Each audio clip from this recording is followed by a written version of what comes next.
Welcome everyone who are joining us from Soul TV, and welcome everyone live. My name is Triska Kelly. This is Tom Kelly, and we're your hosts for tonight's show. And we're really excited. This is going to be not only fun, but enlightening. We have with us Barb Roberts, our dear friend and renowned face reader. Yes, that's right, face reader. You knew that you could read a book, you can read a newspaper, but this woman reads faces, and the information she gets from your face is sometimes much more impactful than even a newspaper or book. So, welcome, Barb. Thanks, Trish. We are just so happy to have you. Thank you. It is, because this is an interesting plane. We're in a 3D dimension here, right? And so Definitely. a lot can be disguised. Our thoughts we can hide from others, and our intentions we can hide from others. But on the higher dimensions, you know, I think it's like a clear read, right? It's a clear read. So to have someone like you in a dimension like this that can really just get a read on someone, I think it's pretty special. We'd love to hear about that. I always think of myself like a tracker in the Old West, where, you know, if you read like Louis L'Amour books or some of the old books, I know everyone groans, but anyway, you'll see the hoof print in the ground, you know, for the horse, and which way is the rider going, where are they going. So face reading is like that. Everything's on the face. Your mental life, your spiritual life, your financial life, your emotional life, everything is downloaded from the soul and recorded in the body. And so I just track it. I just read it. It's like a printout to me. So that means we create our features. Yes, definitely. We create them. And I'll just go a little bit into my background to start with, if I could, Trish, and that way people get an idea of how this works. Yeah. This is my book, Face Reading, which is also on Amazon. And I'm the only author in this topic that is trained in Western medicine. I have 30 years in medicine. And at UCSD, I was co-winner of the Huey Mellick Award for Research. And then I spent a lot of time in public health and hospice. So with that background, then I went on doing face reading to be on 50 TV shows, was on Tyra Banks and NBC Nightly News and The Young and the Restless and all this. And from that, because my background is clinical medicine, I looked at 6,000 people. So of all the authors on face reading, mine's the only book that has right now about 200 5-point ratings on it, because it's accurate, repeatable for people of all different ethnic backgrounds.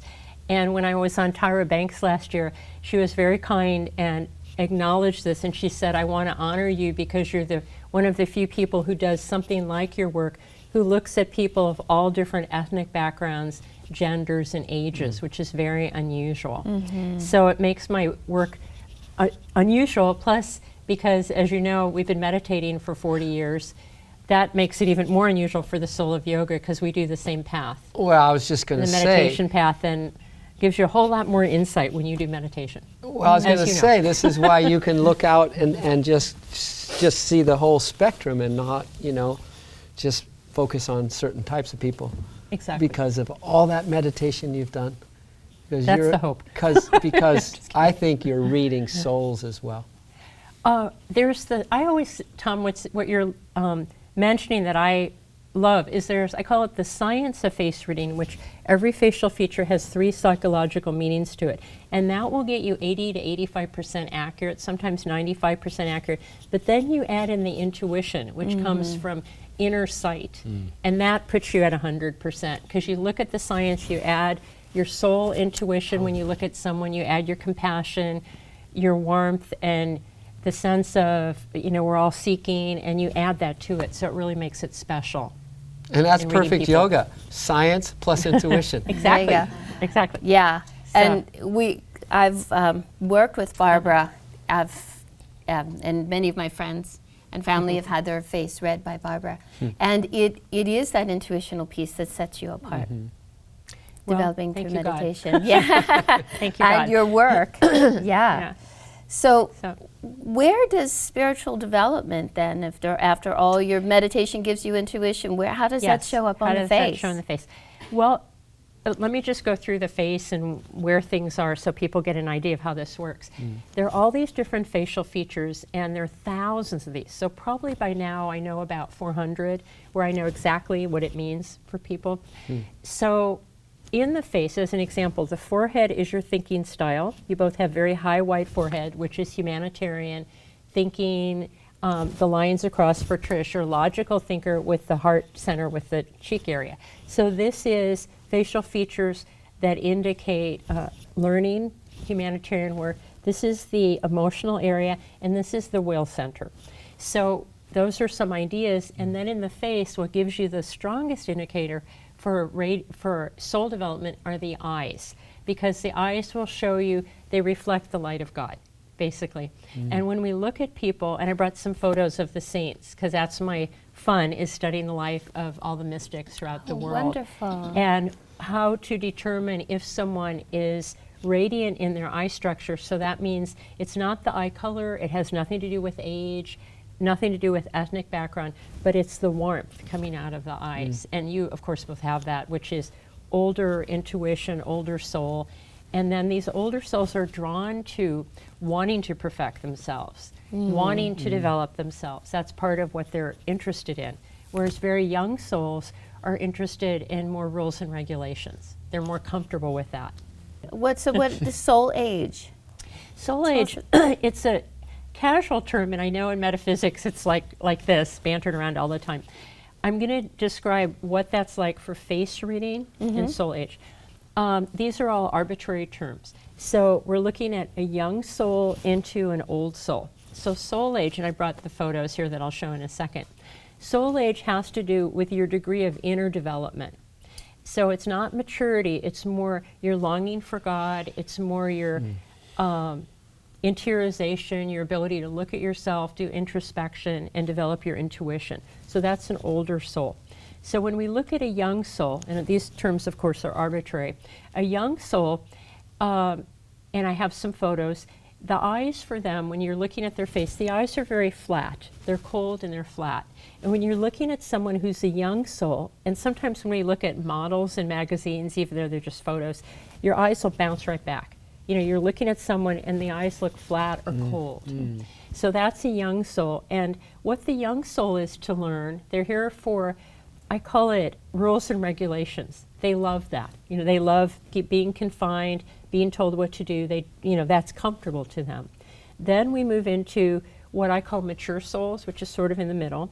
And a mature soul is someone who's here to change the world.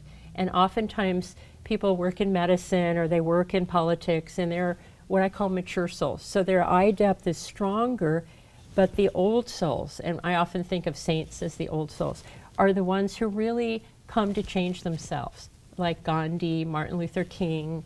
I have photos, for example, of the portrait or painting of Christ, the Hoffman painting that is used the most of Christ, where we can see the compassion through their eyes, the warmth, the understanding. And when you look at an old soul, they're looking back at you. You know, from inside, they're radiating back their warmth.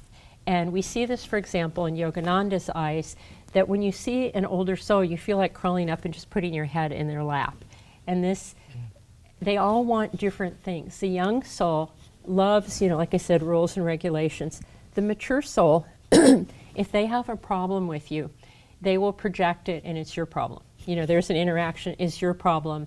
Whereas an old soul, if there's a difficulty, what they want is they go inside and say, what part do I have to play in this? How can I change? What am I learning here? So those are what the different soul ages look like. So I want to show you in faces. Yes, show us. Okay. Yeah, show us. That makes it a little more alive. So this is the Hoffman painting of Christ, and the most famous. And we can see, even though he's looking to the side, the tremendous compassion in his eyes, the warmth, and the radiance. So this is one example. And actually, Hoffman, it is said that he had a vision of Christ before he painted this. Exactly. And that's why actually Yogananda chose this for his altarpiece, because he was the closest one to how Yogananda saw Christ. Exactly. And another example that Trish was just talking about is Paramahansa Yogananda. This is his photo of the last smile. And what makes him special of all the incorruptibles is that when he died, his body never decayed. And when we look at the mystics and the Catholic saints, this is a quality many of them have, is their bodies were so full of light that they never decayed. Look at those eyes. And so this is beaming love and joy, you know, an hour before he passed. And he also passed consciously. So this is a very old soul, an avatar. And so the eyes are very joyful, very sweet. And as we know, it's a black and white photo, so it's not even color. But you can see the radiance coming through the eyes. And so this is an example of an old soul. Barb, may I just for a moment throw in a little personal? Because whenever you talk about his passing at the Biltmore Hotel in 1952, and this was an hour before that, there was Diamond who ran up to him, whispered Om into his ears. That's what she usually did when he went into a high state of consciousness. He didn't respond, and so she asked if there was a doctor in the house, and there was just one person that came up. There was one doctor, and he pronounced Yogananda dead. Well, years later, my mother called me, and she was just like all excited and everything because she was talking to our family doctor, the one who delivered me. And that's when she learned, and he said, your son, he's in the SRF order, is he? He's a monk? And he said, I was there at the Biltmore Hotel. I was the one who ran up and declared Paramahansa Yogananda dead. Oh my gosh. I went, oh, small world. Whoa. He delivered me into the world in 1950. Wow. So I was very fortunate to be 2 years in a body, a little body, when Yogananda was still in his body for a couple of years. That's great. Thank you. That's wonderful. It's wonderful. So, and the other part, as Tom knows and Trish, that many times there are avatars and great saints that aren't world figures, like Sri Kashwar, who was the teacher for Yogananda, lived somewhat of a secluded life, but very great soul. You know, so it doesn't mean they're public figures, but it's more the inside that we're looking at, not the, you know, what they do on the outside. Another example, this is Saint Teresa of Lisieux, one of my favorite saints, who's French, and this is when she met the Pope. I think she was like 15 and she put her hair up so she would look older. So this is, you can see the love and the radiance coming through her eyes. Very sweet picture. What else do you see in her face that would denote, now she's known for her love. So what do you see in her face that would show that? Love really shows in the depth of the eye tone, but you have a very similar face structure to Saint Teresa of Lisieux, since you're asking, and the heart quality is in the cheek area. So the fullness of the cheeks is very sweet. Even when you're not smiling, you have the full cheeks, whereas Tom and I have the narrower analytical face structure. But yours is Divine Mother face structure. This is why I married a saint. I knew that. So I wouldn't be so analytical. Is that true, Tom? What? That you could be analytical and straight shooter? I don't know. I don't know. I mean, you know, analytical from the heart, but yeah, analytical from the heart. Yeah, not, but he separate can be than that. mentally oriented. If that's, mentally oriented. There's also, if you look, you know, in face reading, you have the feature that is here in the front of the forehead is the line of intuition. Edgar Cayce talks about this. This comes forward with the deep set eyes, so this is deep thinker, and your lines go straight across the forehead, which is logic. So it's logical thinker, and then of course we talked earlier, you have what's called the fire face, which is the one President Obama has. So the fire face is the forehead is out, and then it comes to the apex of the chin, which is you think fast, you move fast, and you're multitasking at all times. True? Close. Okay. Very good. Very close. I usually ask the spouse. Score. The person who's talking is like, well, I don't know. And then we ask the other person, like, oh, yeah. So those are some of the qualities for the heart. Oh, also, sweet. the sweet part that St. Teresa of Lisieux has is in the mouth structure. We're looking at a full wide mouth, the one that President Obama has also. And this is affectionate and generous. And sometimes these great souls are not necessarily channeling that into family life, but they're channeling it, the devotion this way, and the sweetness this way. So it's very, very lovely feature. This is another saint who has that same radiance, Anandamoyi Ma, who's mentioned in Paramahansa Yogananda's autobiography, an Indian saint. And even though this is black and white, you can see the joy coming through her eyes. Very, very positive. What did he call her? The joy-permeated mother? Joy-permeated, I forgot that. Yeah, joy-permeated mother, exactly. Yeah. And there are two saints on this photo. The one in the bottom, I believe, is Saint Bernadette, who's a Catholic saint. And we're looking at the clarity of the eyes and the purity of the eyes. And I had the opportunity years ago to have a private meeting with Dayamata, where I was sitting this close to Dayamata for about an hour and a half. Talk about clear eyes. I mean, you looked at her eyes and you felt like you were going all the way through her eyes. Dayamata, for those of you who don't know, she was the president of Self-Realization for over 60 years, I believe. So she carried Yogananda's work on for him. Exactly. And here's another example, because the face reading is universal for all ethnic backgrounds, ages, and genders. And so here's somebody really sweet who has beautiful eyes. So even little babies, as we know now, come in as old souls. And they have a lot of joy and fun in their eyes. So, and you were saying, Barbara has told us Dimples. that dimples. Ron, dimples. Fun. So fun-loving dimples, very nice feature. And so back to the topic of soul age. So these are older souls, and now we're looking at a young soul. So I want to show you the difference in the eye texture. In the young soul, I'm going to move it over. You can see the flat eye tone.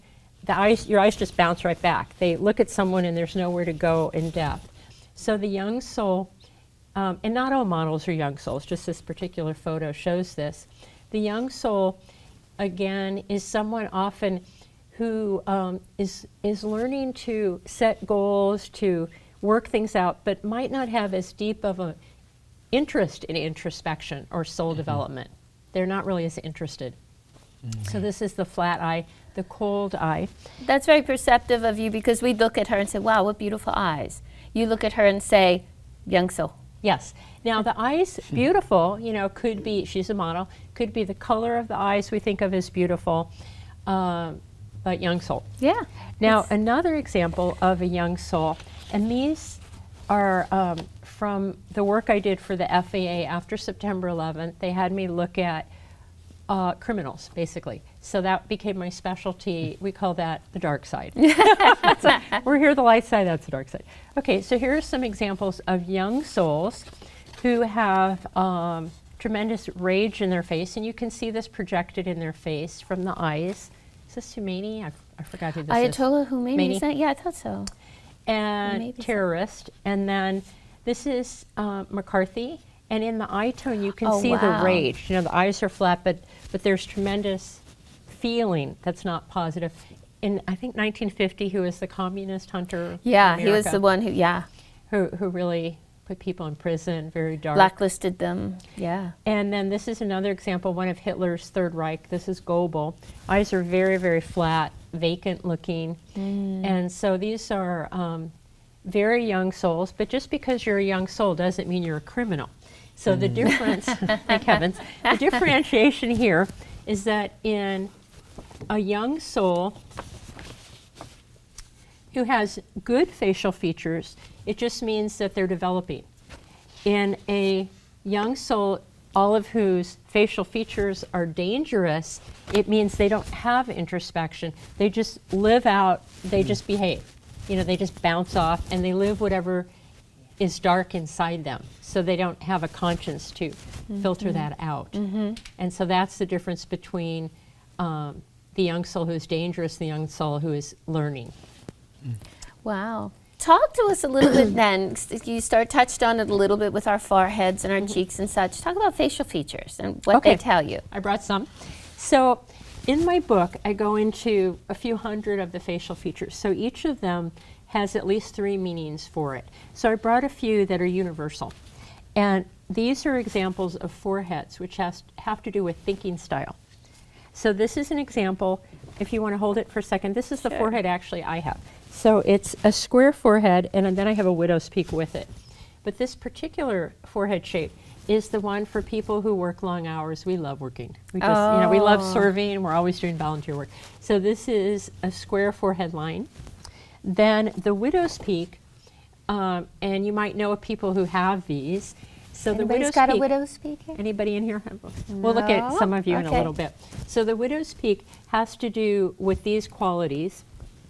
Usually the person is spiritually oriented and creative, and they like to be given information instead of micromanaged.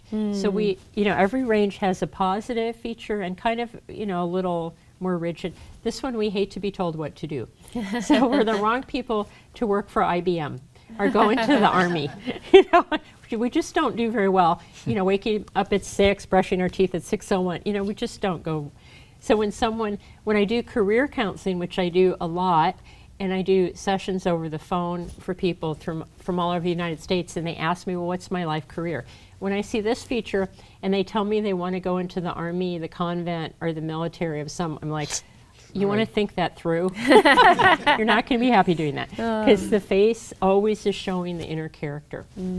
Another example is very high white forehead, which is what you both have. So this is humanitarian by nature, thinks in big terms, wants a win-win for people. And then the shorter forehead, like if the forehead hairline were up here, the only person I can think of is Prince Harry. And this is a very short forehead, is somebody who's very impulsive and they don't always think through what they're doing. So they tend to just respond or act. So as an example, if you're a parent, which is, I recommend my book for parents especially, if you have a child who has a very short forehead or has something that they want to grow and change, the hope is that you move them in a direction that's more healing for them. If you see that you have a short forehead, yes, the person can be impulsive, but they also can be reckless. So you want to help that child to be aware of consequences for what they're doing. So they're aware of what's going to happen. We have a story about that because Barb's a friend, and we were having, I think, lunch one day. We were together, and I showed her a picture of my granddaughter, who at that time was about 2 years old and would eat anything that her mother and father put in front of her. Wonderful eater. But Barb said, she's going to become a picky eater. She's going to love orange juice and pizza, and I heard that and went, well, I'm hoping she's wrong. I've never known her to be wrong, but I was hoping. About 6 months later, she'll eat pasta, pizza, apple juice, bread. That's it. And I went, oh, Barb. So what did you see? I don't recall. I think it was something to do with the jaw. So what I was talking about with that, Trish, is the 3 parts of the face. The forehead is a thinking style, the emotions, and the will center. So in her photo, she has a very, and I don't remember details, but I think very short will center. And so I did, if people are interested, on YouTube, I have 20 TV shows where one of them's on children and how to look at your child and decide what they're needing in terms of their gifts and their life lessons. Well, the very short chin usually indicates that the child becomes a picky eater and or hates to brush their teeth. So I tell parents, if you see that, that to spend more time at the table at dinner, and make it more fun and make brushing your teeth a whole, fun thing, so the child develops those habits instead of like pushing those aside and just glossing over them, because that child came in to learn those things. So if you pay more attention with love, then the child can grow and manifest something different. Isn't that interesting, dude? It would be so great to clone you and put you in schools and... Actually, I teach at schools. I've taught many times for the different school districts, because I look at dyslexia in the upper ear rim, and I look at little kids actually do this all day on the internet, all over the United States. People call me and have me do face readings, because I do this all day long. And I look at children, and I'll look at the parent's face and then the child's face and say, here are your gifts. Here's what they're receptive to. Here's not what they're receptive to. Here's how you work that out for this child. And it's really helped parents. One story that I'll never forget, in one of my classes, a mother came and said her son, who's I think 14 at the time, he's locked in his room. He goes to school, but his grades are starting to go like this. He's starting to get really depressed and just really unhappy. And I said, well, bring me his photo. So she brought the photo. And I took time and I did this like 15-minute little reading for him at age 14, that he would relate to. Whatever I said, which I have no clue of, the mother came back and she said, I think his name was Daniel. Daniel, listen to your tape. He said, okay, I'm ready to get my hair cut. Walked out of the room, cleaned his room, and she said, he completely changed after your tape, because she said, what he told us is your tape gave him hope. And it was so accurate, and his phrase, he said, Barbara really understands me. I've never even met her son, but because the face reading was so accurate for the present, it gave him hope for the future in things I said. So that's the goal of face reading, is always healing and insight. So, and if people want to get in touch with you, will we have the information up for? Okay. And they can just call me. My Google book's Barbara online. Roberts, yeah. Yeah, or Face Reading. facereading1.com is my site. They can you can email me, you know, and I respond to every email I get in person. And I'm on Facebook everywhere on Face Reading Barbara Roberts. So you can contact me. And I like to especially read people who are military families. When there's a person who's deployed, I read the faces of the people who are left, who are seeking career guidance. I particularly like doing that for military Okay, families. all right. So we're going to do something very Okay. spontaneous. We have 2 military wives. Oh, One husband just got deployed a week Okay. ago today. Come on up here, Kara. okay, great. Barbara, this is Kara. Okay, thanks for coming, Kara. Have a seat. So, so what I'm going to do is look at your face and read your character. As I say things, every facial feature has 3 meanings to it. So if I say something that's accurate for you, tell me. Okay. And if it's not accurate, just say no, and then I'll go to, I call it door number 2. Okay. So occasionally I have to go to door number 2. Okay, so to start with, I'm going to have you pull your hair back so I can see your forehead line. Wasn't that pretty? Okay, and then, okay, turn to the side. Now go ahead and smile so I can see your teeth structure. And you need to kind of face me so I can Okay. look at you better. Okay. And as I say things, I'm just going to go through your whole face. Okay. Okay, so pull your hair back one more time. Okay. So to start with, you have very fine eyebrows, and this is sensitive nervous system. So it's really important when we have fine eyebrows to do yoga, to do meditation, because that connects us to the inner energy that we have inside. You know, when our physical energy is spent, you need to go inside. So you do yoga. Hope you come here. There you go. So Our really yoga training important. too. What'd you say? She's Our doing teacher our yoga training. teacher Oh, training. perfect, even better. Okay, and you also have the interesting thing, if you look closely at your ears, and this is in my book, your ear right in here turns back on itself. So let me look again. On a 1 to 10, mine's a 12. Like you both have the ears that turn back right in here. Trisha's a 12. Yours is a 10 to 11. And what that means when it turns back in here, and this is something you were born with. So it means your body responds to alternative medicine, which is chiropractic, osteopathy, chiropractic, Bach flower remedies, reflexology, massage. True? Yeah. And or yoga, meditation, Pilates. So very important that we get into that. And most people at the Soul of Yoga have our ear. So very important that you become interested in that, because your body says, I like this. You know, this is good for me. And of course, I'm trained for 30 years in clinical medicine, but I'm also a holistic health practitioner. So it merges the two. So, okay, now you also have the very fine eyebrows, which is sensitive nervous system. So very, very kind, very sensitive by nature. And is your hair fine or thick? It's thick. Do you mind if I touch it? Yeah. Okay, very thick. So, and your eye color, I can't see at night. Hazel. Oh, hazel. Yeah. Okay. So hazel eyes usually indicates any of the following. So you tell me which is accurate for you. Doing 20 projects at the same time, easily bored, needs a lot of variety, and interested in healing and insight. Yes. Okay, accurate so far? Yes. Okay, so then we've got, so we're honing into your occupation, which is teacher training yoga, plus anything in alternative medicine is a match for you.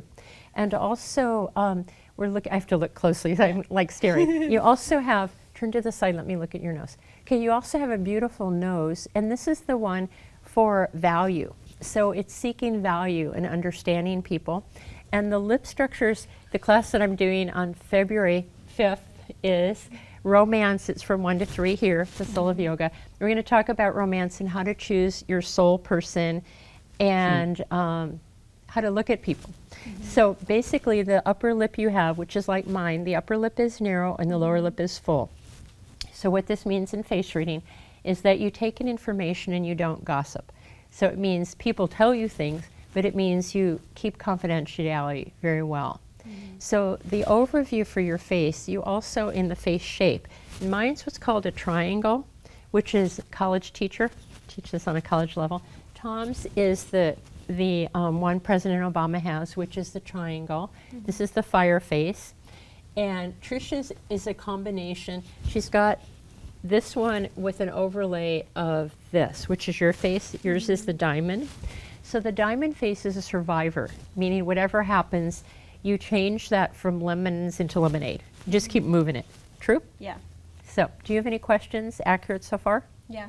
Okay. So, and then the last part you have, which is lovely, is your T structure is even, and this is quick learner. So you learn mainly by seeing it and hearing it. Where you're not the person we send into the back with a manual. Right. Okay. So accurate? Yeah. Okay. Yeah. All There we go. right. Oh, Thank you. Kara. Thank you. So should I look at somebody else? Or what would you like? Yes.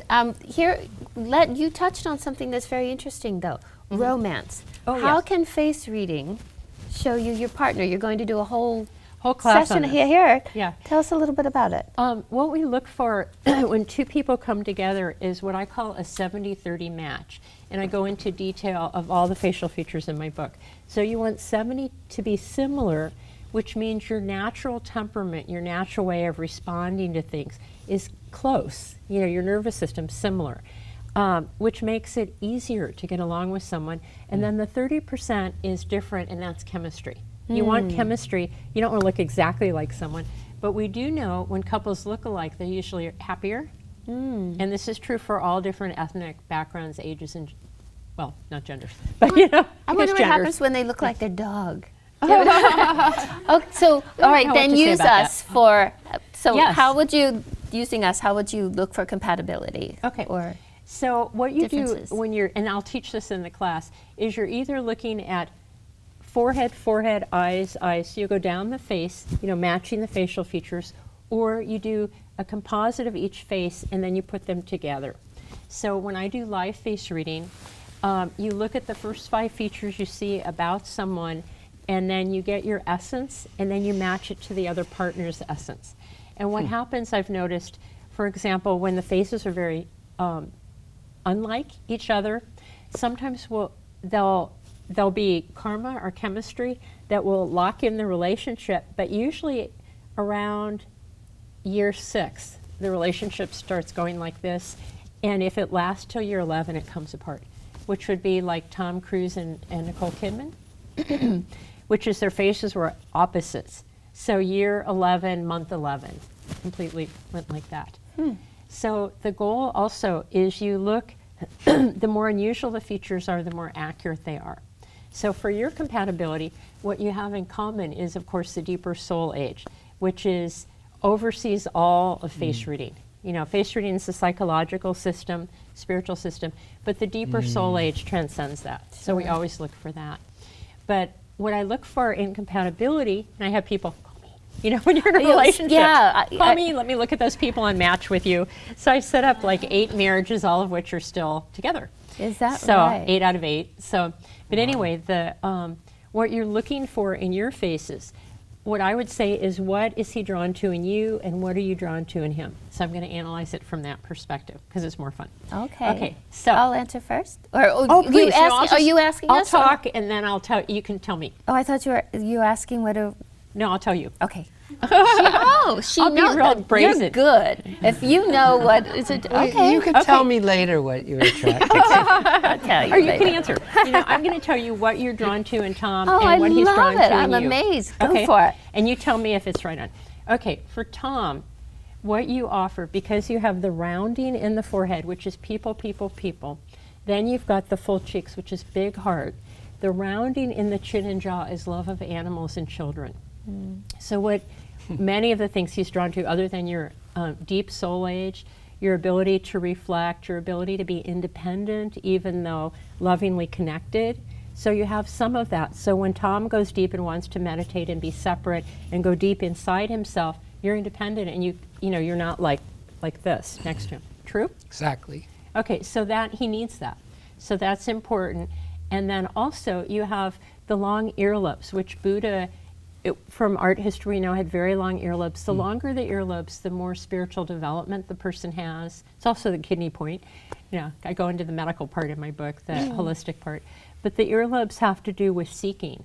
So Tom knows about you that whether he is on a spiritual path or not, you will seek God on your own. And that's a tremendous source of love and inspiration for a husband, to know that separate than him, You have an independent spiritual life. True? Yeah, and I have, fact behind that truth in that as a minister, Pasadena Temple and Self-Realization Fellowship for many years as a monk, that Tricia was coming to that temple. Really? And I would be assigned most often to leading a long meditation on Friday nights. She would be there. 2 or 3. Regularly, and I didn't know her at this point, but I saw this woman, which is Trish, sit there, and I mean one of the most still people in the whole congregation for that meditation. And whenever I would look up, boom, she was just month after month, year after year, and I said, wow, that soul is totally dedicated. Exactly. And it's such a blessing for a husband or a wife to have another partner on the spiritual path who is going the same direction. I mean, and who has spiritual depth, which you both do. So that's what Tom, would be drawn to in you. Also, you have beautiful lines that are the communication lines that go, this is called a nasolabial line around the mouth. There are 40 types of those, and the one you have is good communicator. So you both have that, actually. He has the round one, too. And so, whereas Tom, let's say, at times he's going deep and might be austere, you don't hesitate to be affectionate and be warm and help him, set out his dinner or do whatever he is so he can do his work, and vice versa. You help each other in that way. Also, Trish and you both have the upper lip is narrow, the lower lip is full. So this, we know, is confidentiality. Anything that's told to you is in confidence. And we need partners. If we work in ministry or we work in teaching, we need partners who don't gossip, who keep their own counsel. That's hugely important. So then for you, is that true, what you're drawn to? Okay, then for Trish, what Tom offers is that sense of, I call it like a shooting star. It's like whoosh, out there, in terms of I'm seeking, I'm fearless, and that part about I'll go to any depth inside myself to get the truth. True? Is that not true? That's what I get. Where do you see that on his face? That's the fire face with the deep set eyes, which is I'm fearless. Okay. And this is fiery. And then it's picked up also the ear. If you look closely at Tom's ear, it comes straight up. There's no lobe, which is, right away if you like people or you don't. But it means also that you see truth and there's no fuss. There's no fluff around it. It's just like straight out. And so you admire that. We all admire that in somebody. True? Is that not true? And then the other part that Tom has that's kind of fun is he has this whimsical fun part that is kind of crazy. That's your ear structure. I know nothing about this, but is that accurate? So you're really intense or you're kind of fun and I don't know, is that true? That's true. Really Everybody's fun and kind of out there and crazy. Yeah. You like that? Ron is working on some outtakes of me and teaching yoga. Oh, really? That are of crazy? some statements that I make that are Kinda just like and he's Thomisms. and he's just going to put them all together. And Yeah. He can be really it's fun. pretty crazy. Yeah. So the part that draws Trish is, the essence and the spiritual part, and then you have these lines that come up the side. So these are teacher lines that all three of us have, but these lines are a great drop-dead sense of humor. So you have that too, which breaks that up, and instead of someone being really so intense that people can't relate to you, you have this like riot sense of humor that just kind of goes, we go, because people, we need that. We all need that part. Is that not true? That is true. Yes. So it's nice. Yeah. Yeah, cool. Wow. Those are a few things. And Well, then- will you marry me then? Yeah. Yes, I will. So if you're dating someone, no, just Yeah. kidding. Yeah. Let me I look have at the photo. So your workshop here on February 5th, is going to be along 2 hours. around this kind Along of this- thing. It's on romance, so I'm going to go into exactly what this is like. And if people come, what I'll do, as many people as I can, is I'll look at each person's face and tell you, this is the kind of man you need to draw. This eye color, this forehead shape, what is the best for your Wow. face? That's amazing. And everybody's face is completely different. Wow. So we all need different types of partners to really bring out our essence and our gifts and our life goals. So it's very unique to each person who comes. Well, speaking of life goals, let's go there because Okay. then maybe we'll end with this profession. Ron, you come on up here for a second. Take a look at his face. Okay. And you can read it a little bit and then tell us now a little bit about profession. how you can Okay. see that in the face. Tell us Okay. about our son-in-law, would you? Because he's an interesting forehead. I thought it'd be interesting. Yeah, it's fun. Okay, so as I say things, since I have just met you this evening, if they're accurate, just tell me. Okay, Will do. kind of we'll go through. Okay, to start with, we're looking at the tall, white forehead. So this is whatever job you do, it has to be benefit focused. It has to help people. And we're looking at dimples, which are really cool. And this means it has to be fun. So it's not, I'm not working just for a living, but I have to enjoy what I'm doing. So it has to have that component to it. Right. Now, the other part that's interesting is if you look very closely, your eyebrows are low set to your eyes. So this is friendly, engaging. So it's going to be with people. It's going to be of service to other people. And the eyebrow shape you have also is it's flat with a little rounding. And keep in mind, in my book, I go through hundreds of these facial features with photos and ethnic backgrounds and what the person's like on a date and what they're like on the job, and then what's it called, a drawing. So I have to just open the book. So the ones you have, yours are flat eyebrows with a little rounding. So a flat eyebrow to some degree is an introvert, but the rounding in the eyebrow makes you more approachable. So you'll be doing a job that requires technical, like doing the filming, something technical, but with a fun part that is people oriented. So the other part, now your eyes, are they brown? I can't see with evening. Yeah, or I've heard hazel and I've heard brown. So. I think they're brown, but it's night. So Yeah. usually someone with dark hair and brown eyes is focused on their family. So that, especially if they're Caucasian, family is hugely important. So you're probably a great dad. Really high priority. He's saying Yes, I think so. I can vouch for that. And then the other part, turn towards me a little so I can see you a little bit better. So we've got also, we're looking at the profile when the chin comes forward a lot, and we're thinking of like Jack Kennedy, Jackie Onassis at profile, huge chin. So this is go-getter. So whatever you set your mind to, you're on it. So you're really moving fast with that. And what's fascinating about your eyes is your visual left. So as we look at someone, if Tom, raise your left hand.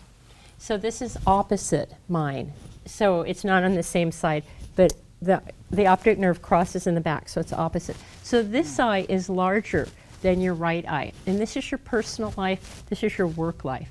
And so what that means, Ron, for you is that up to age about 35, you're very interested in your spiritual life, you're interested in your emotions, how you respond to people. In the area of photography, you could be doing like National Geographic profiles on people. You go out and you interview people and their inner work and what they're doing, and so that would be fascinating to you. And then after age 35, which is a smaller eye, that's when you really do well at your work and your business. All of a sudden it explodes in a good way. And that's also picked up because the face shows things in different areas. In face reading, we draw a horizontal line across the eyes, and your ears are low set to the eyes.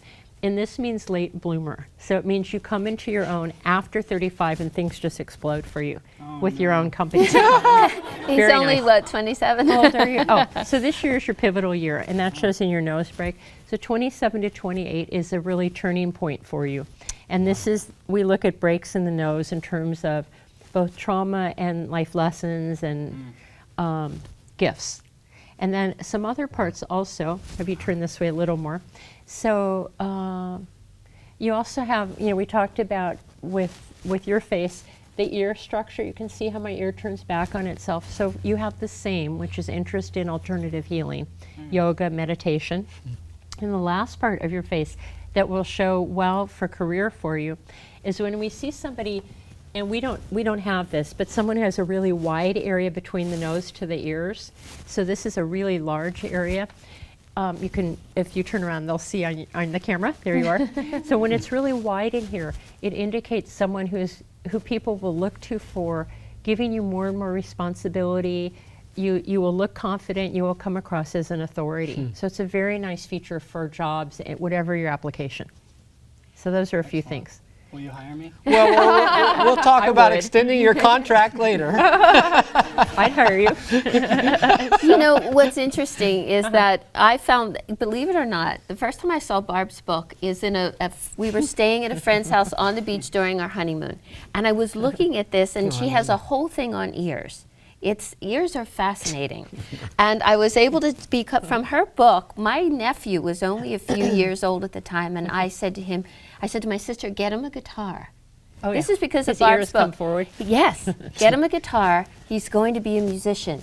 Well, that's how we met Ron, is because Jesse and Ron were roommates at Berklee School of Music at college. Because they both, and so show us with his ears where you see the music so people can see that in themselves. Usually music shows in different parts for the other person when the ears come forward. And for people who are listening, put your hands behind your ears, and I'm going to talk at a monotone level. So I want you to put your ears forward now, and I'm going to keep talking at the same monotonous level. So I want you to let your hands go now and put your hands on your lap. Could you hear me better when your ears were forward? So when you're born with the ears forward, you have more acoustic ability, ironically enough. So sound and music is really important. And for your face, you have a little bit of that, but the music is picked up in other features, which is this particular line. So yours is vibration and sound, which is also computers and guitar. So it could be playing an instrument. So it could be any of those. Do you play instruments? Well, it's very interesting because I started off playing guitar. I went to school for guitar, and then everybody would always ask me, like, can you get me the sound? I need a sound for the guitar. I need a sound. I need a sound. So eventually I said, I need to study the sound part of everything going on with music. So I got into audio engineering. Exactly. And that was where my passion. That's your passion. Yeah. And then Yeah. computers. An is part example of his. was I was on The Young and the Restless on national TV, or with the cast on The Young and the Restless. So they showed me a photo of the little girl who is the producer's daughter, and she has like a very narrow nose bridge, which is the one I have. So this is classical string instruments.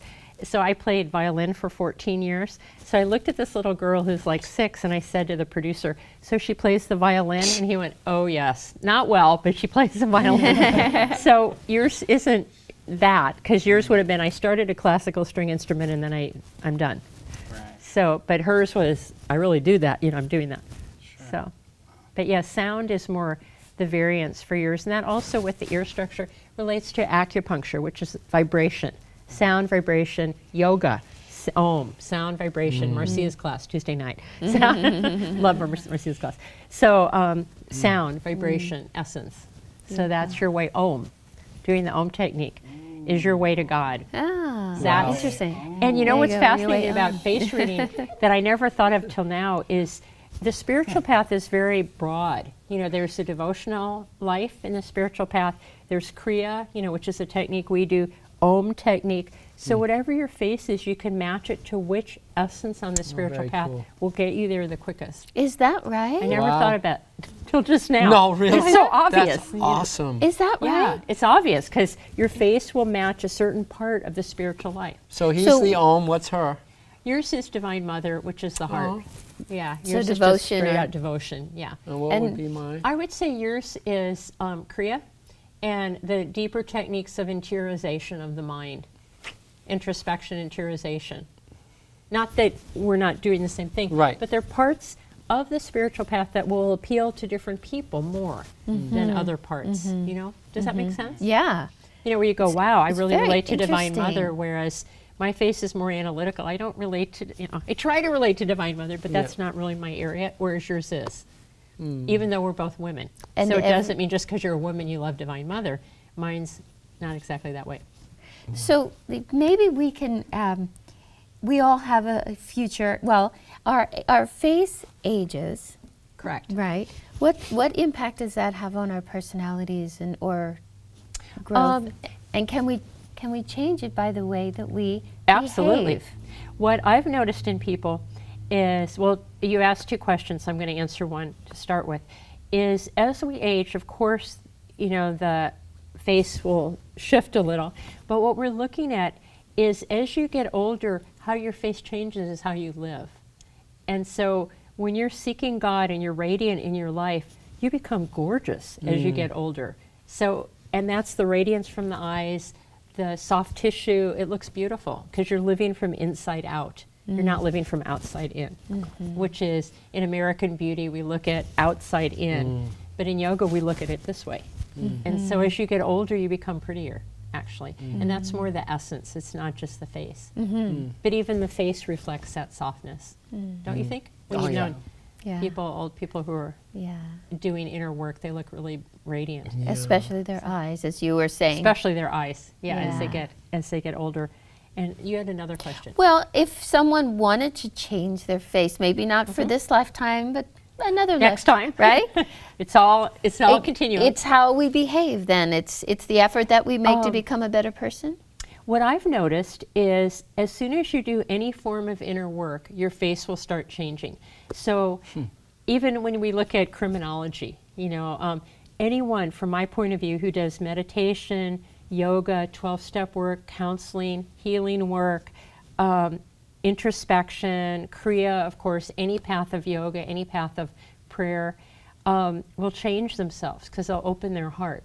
And when the heart is open and the mind becomes clear and there's a feeling of wanting purity of love, then we're drawn more to God, and that will change the face. That changes and the shows face in it that incarnation. Yes. You it actually changes see a the- shift. mhm. Have I you see the seen shift. people's pictures from, I have. and they've changed? I have, because definitely. One example that's in my book is my friend, whose name I'll change, Marion, is a psychologist in the Midwest, and she adopted 2 little girls who had been in foster care, horrific situation. And when I looked at their ears, the ears have to do with neurological changes, and they were like 2, and I looked at their ears and I went, oh, this is really bad. They looked like, you could see there's tremendous abuse. Then, because she was so loving and the family was a spiritual family, I know both of these girls now, and they're 18 and 16, and their ears completely rotated back into a normal position, which is medically impossible. So the face will just change and morph according to the inner light. And things that medicine thinks of it are impossible, they just happen. And so I've seen remarkable changes in faces when the heart's awakened. So. That is Well, so beautiful. we mentioned Yogananda, and like you said, it's taken us a long time to form these faces, right? Oh yeah. And the personality traits and all that, and yet, as we draw closer to God, all that can change. So, Right. Yogananda met this man named Luther Burbank, who was a horticulturist, right? Exactly. And he had such love for plants and nature that he worked on just loving this cactus that had spines. Right. And he would tell it, you don't have to defend yourself anymore because I love you. Isn't that beautiful? Right? And so Exactly. you can imagine a cactus plant for generations, how long it has developed the spines just to survive. Well, Yogananda loved it so much. Luther that, Burbank. Luther Burbank loved this cactus so much that it shed its spine. But the patience, how long did Luther Burbank work at that? It was a very long time. It was years that he had to convince the cactus to shed its spine, so the next generation was born without spine. But it did. Yeah. It did. But it was the patience and the love. And Yogananda then got some of the cuttings of the spineless cactus, and they're in his different gardens. Right. Yeah. Yeah. So right. So definitely. I don't care how long we've been in this habit or We this. lit in the light. Right. Yeah, instead of the darkness, we lit in the light, and God changes us. Well- It's not just us changing us, but there's, go ahead. Yeah, it's the alchemy. Can I ask a quick question? Of course. When I was younger, I had a friend that had quite a massive, what they called a birthmark on his face. And I was curious if that is something that you use as a feature to use your face reading. That's on a or really not? great That's question. a great question. I'll share, sometimes because I've looked at 6,000 people and really studied this for 25 years, sometimes I see things I don't know, and that's not one I know. Okay. When I say, the future means this, it means I've looked at 50 people who have that, who say to me, yes, that's accurate for me, this psychological meaning. I've only seen that a few times, so I don't really know. Even scarring wouldn't mean Scarring, well, I'll give you an example. I'm probably the only author who develops 3 categories of the face. So the first one is what you're born with. For example, Trisha's ear comes down, you have the long earlobe. Tom has that earlobe that comes straight up. That's what you're born with. That's category 1. Category 2 is how you like to look.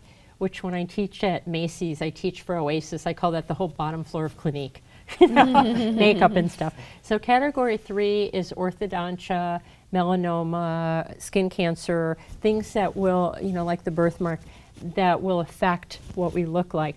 And you always read the whole person. So the more unusual the facial feature, the more accurate.